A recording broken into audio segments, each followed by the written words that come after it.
I've decided to start a new life without you. The words hovered in the air like smoke, thick and stifling, in the elegant restaurant where we had gathered to celebrate our daughter's graduation. Gregory, my husband of 28 years, stood with his champagne glass raised, his declaration replacing the toast he was meant to give in honor of Amelia's achievement. Silverware froze midair. Conversations faltered. 50 pairs of eyes ping-ponged between Gregory and me, waiting for the inevitable, tears, yelling, a storming exit. But I didn't cry. I didn't scream. I smiled. Congratulations on your honesty. My name is Bianca Caldwell. I'm 54 years old, and until that moment, I had played the role of the dutiful wife and devoted mother with precision. I had sacrificed my own dreams to support Gregory through 3 failed businesses, 2 career pivots, and a seemingly endless journey of finding himself. I had raised our brilliant daughter, Amelia, who now sat beside me, her graduation cap askew, her expression frozen in shock. Across the room, I caught sight of Cassandra Wells, Gregory's much younger girlfriend, seated at the back table with people I had once called friends. Friends who had known about the affair and chosen silence. Cassandra, who had once called me for career advice, who had smiled at me over holiday dinners. I reached calmly into my handbag and pulled out a sealed, cream-colored envelope. I placed it next to Gregory's plate. "What's this?" he asked, his confident smirk beginning to fade. "Something for you to read later," I said evenly. I turned to Amelia, kissed her cheek, and said, "I'm so proud of you, sweetheart. This day is still about you." Then I stood, straightened my dress, and addressed the room. "Please, enjoy the meal. I wish you all a lovely afternoon." With that, I walked out, 50 pairs of stunned eyes trailing my every step. The door swung shut behind me, cutting off the anxious murmurs inside. Outside, the Augusta summer heat pressed down on me, but it felt like freedom. For the first time in years, I could breathe. Behind me, the restaurant door flew open. "Bianca!" Gregory's voice rang out, no longer smug, but shrill and panicked. "What the hell is this? What have you done?" I didn't stop. A small smile tugged at my lips. The envelope I had left him contained the beginning of a carefully orchestrated plan. For months, I'd been preparing for this moment. I had always been the practical one. While Gregory dreamed recklessly, I kept our world spinning. I saved for Amelia's education when he blew through our savings. I worked overtime when he quit his job to try his hand at artisan furniture, a hobby that fizzled out after 6 months. My own dream, starting a financial consultancy for women, was always shelved for later. 3 months ago, I noticed unusual transactions in our accounts. Small at first, but suspicious. As the one who handled our finances, they lit up like flares. I could have confronted him immediately, but I waited. I watched. I gathered information. What I found was worse than I'd imagined. Gregory had been transferring funds for over a year. Dinners, jewelry, even property viewings, all with Cassandra, all while preaching austerity at home. And then there were the texts. On his unlocked phone, messages filled with promises of their future together. They had even chosen the date, today, the day of Amelia's graduation. What Gregory forgot, or never fully understood, was that I'm a financial expert. I know how to follow money, and I remembered the prenuptial agreement he had once insisted on to protect his assets from my inheritance. It included a fidelity clause. While he was planning his exit, I was documenting everything. I hired attorneys, collected evidence, filed for divorce, and served him, quietly, this very morning. I didn't go back to the restaurant. I went home. The house he had already promised Cassandra in one of his texts. The house we'd shared for 15 years. Inside, everything looked the same. Photos, heirlooms, memories. But it was different now. I walked upstairs and found his suitcases hidden in the closet, already packed for his grand departure. My phone buzzed. Dozens of messages, from friends, from Amelia, even from Gregory's sister. I answered only my daughter. "I'm okay. This isn't your burden. Enjoy your day. We'll talk tonight. I love you." 3 hours later, I heard his car. The front door slammed. "Bianca," he bellowed. I sat in the living room, calmly reviewing documents on my laptop. He stormed in, flushed with fury, the envelope in hand. "You served me today. On Amelia's graduation." I thought it aligned nicely with your plans, I replied coolly. You wanted to start your new life. I'm simply facilitating the transition. You had no right. I had every right, I said, cutting him off. Just as you had every right to choose Cassandra. We all make choices, Gregory. His expression shifted. The prenup expired. Any lawyer will tell you that. I allowed myself a small smile. Actually, it didn't. Section 12. Fidelity clause. It remains in effect for the duration of the marriage. You'd know that if you'd consulted a lawyer. Oh, but you didn't, did you? The color drained from his face. That prenup, the one he had demanded, was now his undoing. The house, the vacation property in Savannah, his share of our retirement, all gone. His big restaurant revelation had become the most expensive speech of his life. You can't do this to me, he whispered, slumping onto the couch. We built this life together, I said. And you chose to end it. Just not the way you planned. His phone buzzed again. Cassandra, no doubt, wondering why he hadn't followed through on their plan. You've always been calculating, Bianca, he muttered. But this is cold. What about our history? 28 years, don't they mean anything? I looked at him, this man I had once loved, and said, they meant everything, which is why I deserved better. I looked at him, this man I had loved for nearly 30 years. The man who held my hand through 2 miscarriages before we had our daughter. The man who once surprised me with a spontaneous trip to Charleston for our 10th anniversary. When had he changed? Or had he always been this person, and I was just too devoted to see it? Our history means everything to me, I said quietly. That's what made your betrayal hurt so much. His face softened, sensing a crack he might wedge open. Then maybe we can fix this. I made a mistake, Bianca. People make mistakes. No, I said, my voice steady. This wasn't a mistake. It was a calculated plan. You siphoned money out of our accounts for over a year. You toured properties with her. You chose a public moment to blindside me in front of family and friends, hoping I'd keep quiet to avoid a scene. You're exaggerating, he snapped, but his confidence was already cracking. I picked up my phone, tapped the voice memo app, and hit play. His voice filled the room. After the graduation, I'll tell her it's over. A public setting is better. She won't make a scene in front of everyone. Then came Cassandra's voice. And she still has no idea about the money? None. Bianca trusts me completely. That's her weakness. Gregory turned pale. You recorded us. Perfectly legal in Georgia, as long as one party consents, I replied coolly. And you were in our home. I didn't record your private moments with Cassandra. I'm not cruel. I recorded your conversations about defrauding me. He stood abruptly, clearly rattled. I need to make some calls. I'd start with your attorney, I said. I'll be staying at Diana's tonight. His head jerked up. Diana's? My sister-in-law's house. She's not too happy with you, by the way. She saw you and Cassandra together last Christmas and confronted you before coming to me. You lied to her too. The shock on his face told me he hadn't seen that coming. He always thought Diana was firmly in his corner.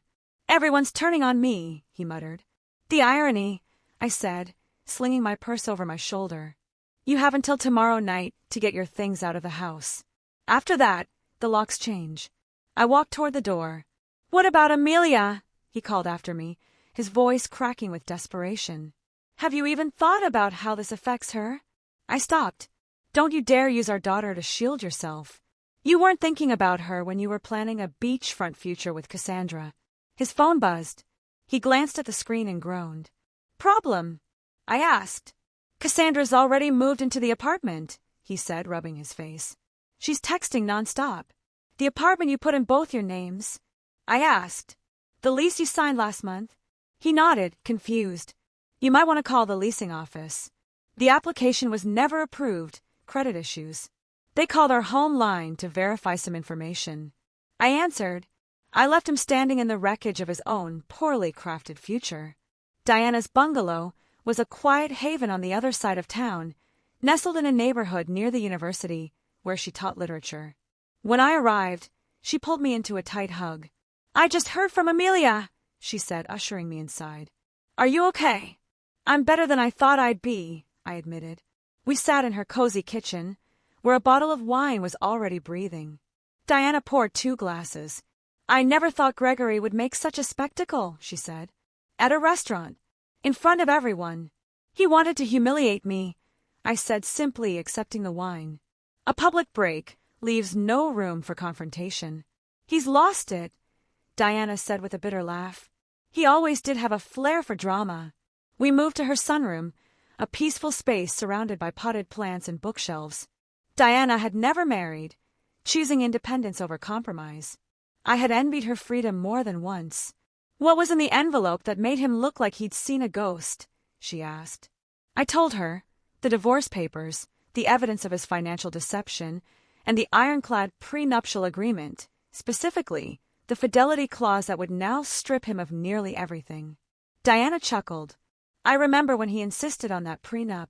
He'd just gotten that investment from your father and was terrified of losing it. The irony, I agreed, sipping my wine. My phone rang. Amelia. I answered with a deep breath. Hi, sweetheart. Mom, she said, her voice trembling. I'm coming to Aunt Diana's. I need to see you. You don't have to. You should be celebrating. I'm already on my way, she said. Dad's telling everyone you've lost your mind, that this was premeditated. He's making you out to be the villain. Of course he was. Gregory had always been good at rewriting the narrative to cast himself as the victim. Let him talk, I said gently. The truth always rises. 20 minutes later, Amelia arrived, still in her graduation dress, her mascara smudged from tears. She fell into my arms, just like when she was little. Why didn't you tell me? She asked. I didn't want to ruin your last semester. You worked so hard for this day. She wiped her eyes. Well, Dad took care of ruining it anyway. We sat with Diana in the living room, and I told Amelia everything. How I discovered the affair, tracked the hidden accounts, and built my case. She listened in silence, occasionally reaching for my hand. And when I was finished, she nodded slowly. I'm proud of you, Mom. It wasn't the day I had imagined for her. But in a strange way, it became a new beginning for both of us. I always knew something was off. I sensed it, Amelia admitted. Dad's been distant, always on his phone, distracted. But I never imagined.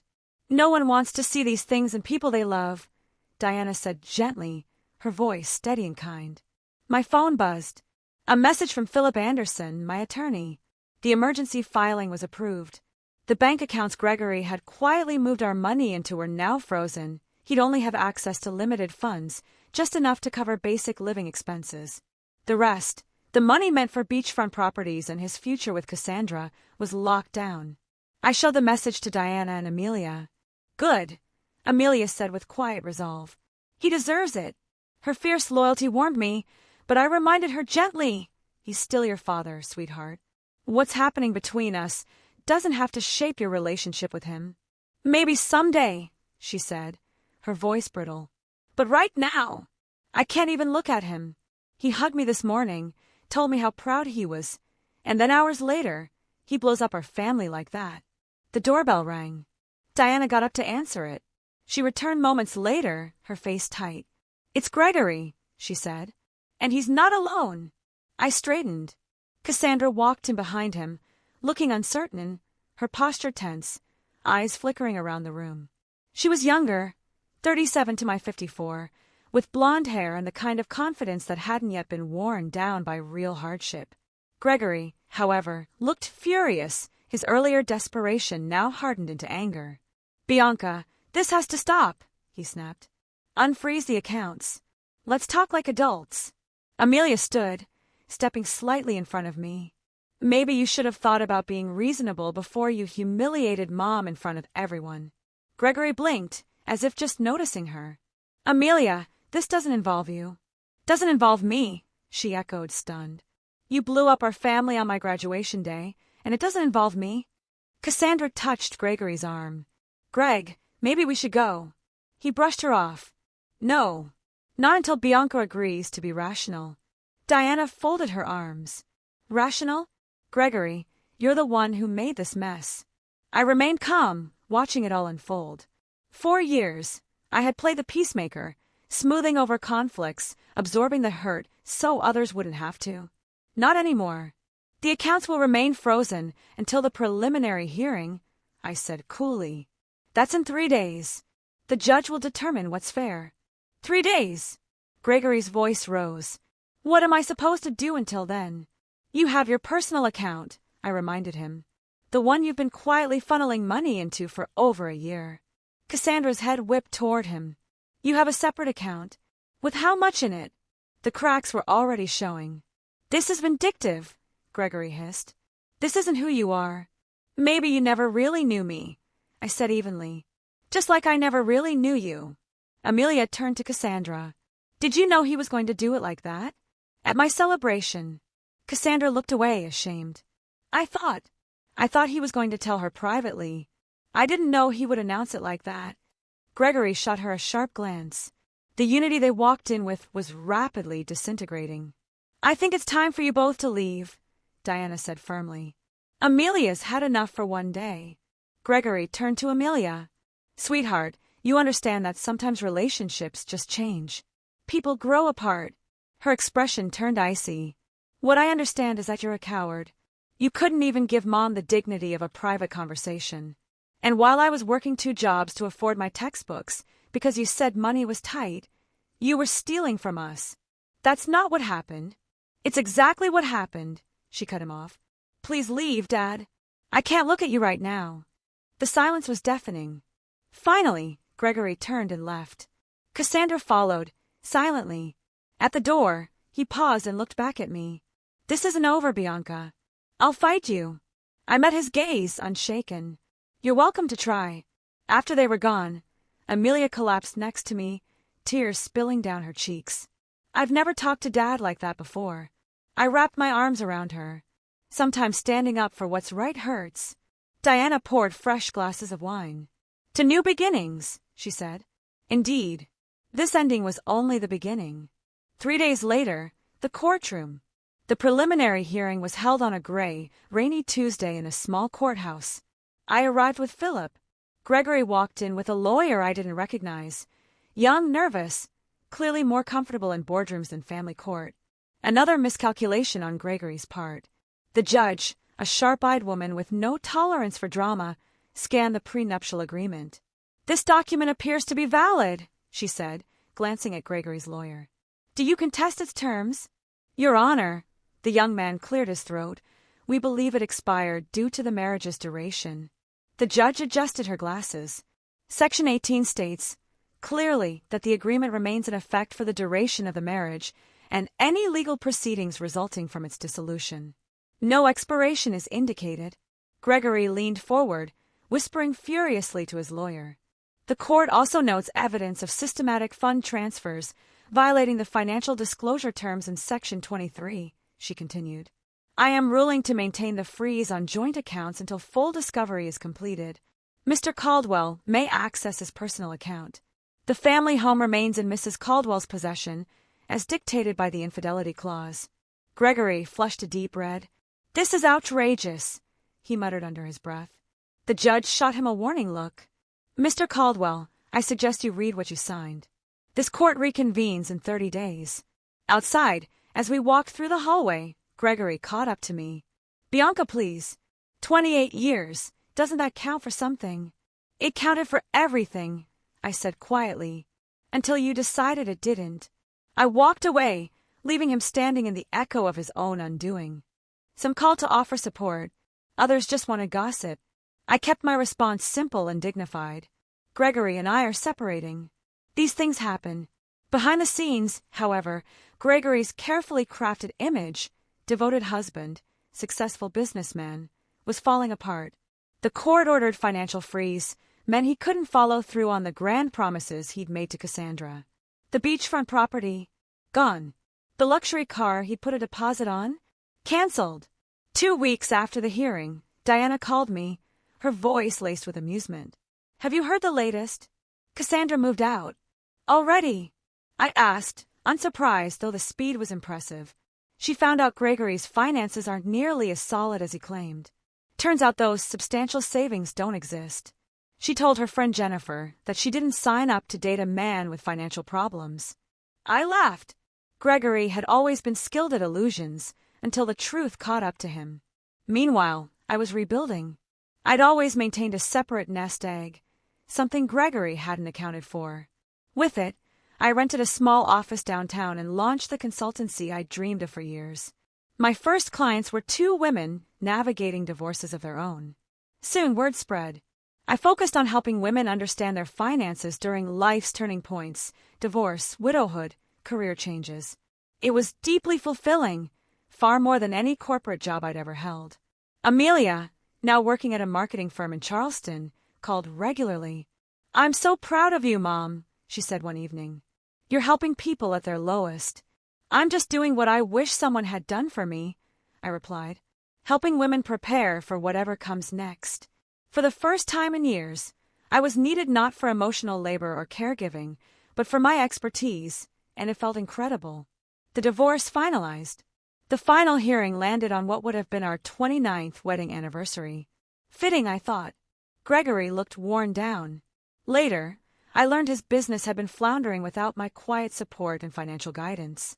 Cassandra was long gone, already involved with a real estate developer from Savannah.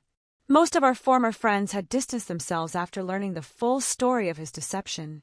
The judge upheld the prenuptial agreement in full.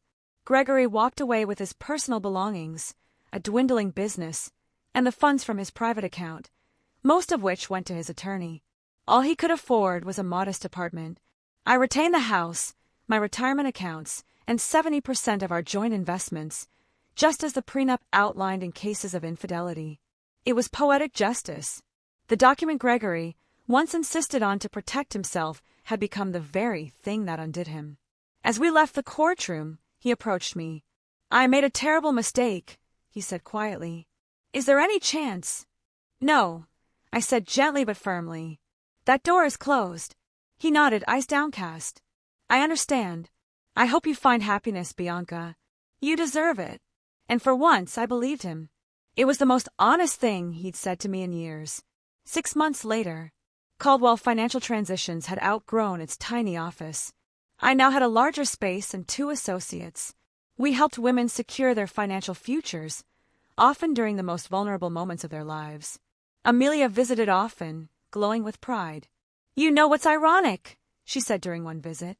"If Dad had just been honest, he might have kept half of everything."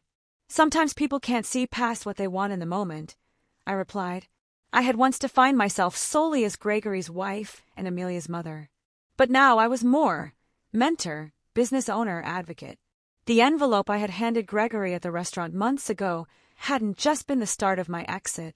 It was the key to a door I hadn't realized was there. Behind it, I didn't find revenge. I found reinvention. In securing my financial future, I had reclaimed something far more valuable in myself.